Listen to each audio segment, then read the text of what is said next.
তো ব্লেড তুমি শুনলাম তুমি নাকি নতুন দাঁত লাগাইছো। হ্যাঁ ভাইয়া দাঁত লাগাইছি তো দাঁত লাগানোর পর নাকি তুমি ব্লেড বের করতে পারতেছো না আর। এটা কি মানুষ বলতিছে? হ্যাঁ লোকজন বলতেছে ব্লেড বের করতে পারতেছো না দাঁত লাগানোর পর। তে আমি তো দাঁত লাগানোর পরে ব্লেড বাই করতে পারি না, এটা মানুষ বলতিছে। তাহলে আপনি কি ব্লেড দেখতে চাচ্ছেন? হ্যাঁ অবশ্যই, মানে দর্শকও দেখতে চায় এটা। দর্শকও দেখতে চাইছে। দেখো সামনে ক্যামেরাটা দেখি। দেখি ক্যামেরাটা যদি সামনে নিয়ে আসতে পারেন। সামনে নিয়ে আসো দেখি। দেখেন তো আমার মুখের ভিতরে কিছু আছে ভাই? না কিছু তো নাই। জিভের তলে অনেকে বলে যে জিভের তলে রাখি আমি। হ্যাঁ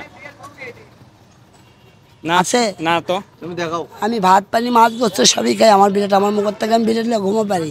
হ্যাঁ ব্লেড নিয়ে ঘুমা পারো। হ্যাঁ বিলেট বলতেই আগুন।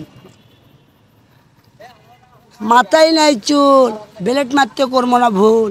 নিশ্চয়ই সন্ত্রাসী জাল, যাই গরিবের সাথে লাগবি তাদের বানাবো আমি লাল। বগুড়ার বিলেট বস। ভাই কেমনে কি ভাই বুঝলাম না ভাই। দাঁত লাগানোর পরে গাছ দেখেন, দাঁত লাগানোর পরেও কিন্তু এখন ব্লেড আছে।